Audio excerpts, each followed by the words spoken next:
beribadah, insya Allah hartanya pun akan memberikan ketenangan,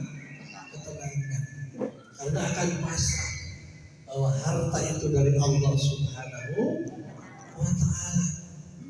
Allah itu wenang, Allah wenang menjadikan orang menjadi kaya, Allah wenang menjadikan orang itu menjadi miskin dalam waktu sekejap.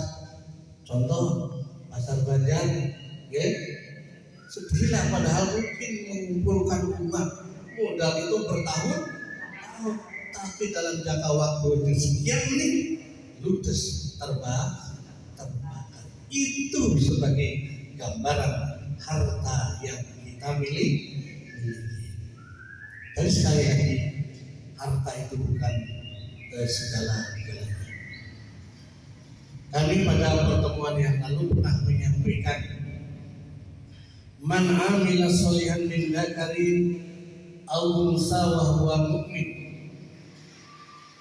Barang siapa laki-laki dan perempuan beramal soleh dalam keadaan beriman, fala nuhdiyannahu, maka akan diberikan satu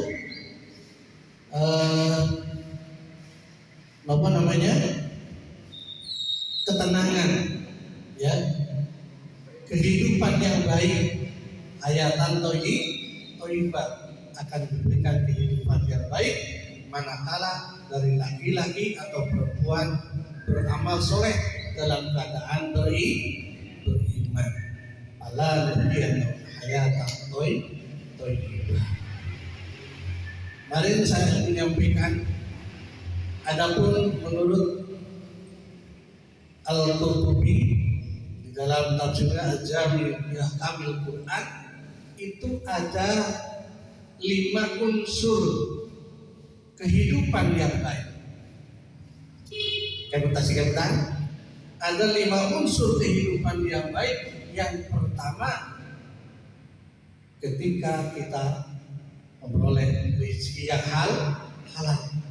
Jadi yang pertama itu kuncinya adalah rezeki yang halal. Rezeki yang kita peroleh itu halalan thayyibah. Karena bagaimanapun rezeki yang kita peroleh, rezeki yang kita pergunakan itu akan diminta pertanggungjawaban oleh Allah Subhanahu wa Ta'ala. Kata Rasul, la tazul qadama abdin hatta arba'atin su'alin. Belum lagi hilang jejak telapak kaki seorang hamba di yaumil akhir, maka akan diajukan 4 pertanyaan. An umrihi bima abdahu, dari hal umurnya untuk apa dihabiskannya. Diparingi umur 40 tahun, 9 tahun, 70 tahun, 80, bahkan ada yang sampai 90. Umur itu untuk apa dipergunakannya? Apa untuk beribadah kepada Allah Subhanahu wa Ta'ala, ataukah untuk yang lainnya, ataukah dua-duanya? Karena ketika kita berbicara sifat karakter manusia, ada sifat rububiyah, sifat yang taat kepada Allah. Juga ada yang sifatnya as-saitoniyah, sifatnya seperti saya berbuat salah, ya. Tapi karena kita adalah manusia, kadang-kadang benar, kadang-kadang salah. Jadi kita akan diminta pertanggungjawaban oleh Allah Subhanahu wa Ta'ala dari hal umurnya, untuk apa dihabiskannya, kemudian wa an ilmihi bima afala, dari hal ilmunya untuk apa diamalkannya, apa kita memperoleh ilmu itu sudah diamalkan atau belum. Jadi kita memperoleh ilmu, kita tahu, karena pada hakikatnya kita ngaji, belajar itu pada hakikatnya adalah belajar agar kita tahu, belajar agar kita dapat melakukan sesuatu, belajar agar kita bisa, dan belajar agar kita bisa hidup bersama orang orang lain. Bapak Ibu Allah. Kemudian wa ammalihi bin aina tasabahu wa fi ma'afaqahu.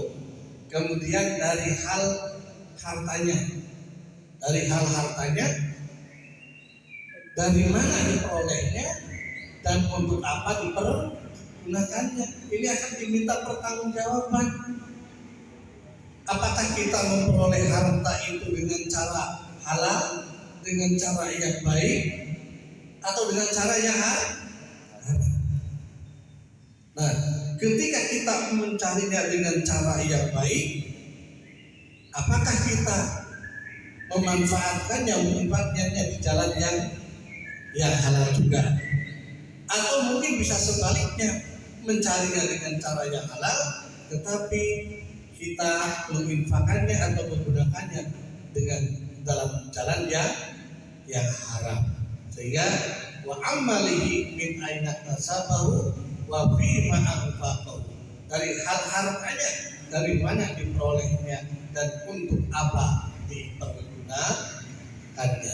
Oleh karena itu, kembali kepada persoalan tadi, unsur kebahagiaan atau unsur kehidupan yang baik yang pertama adalah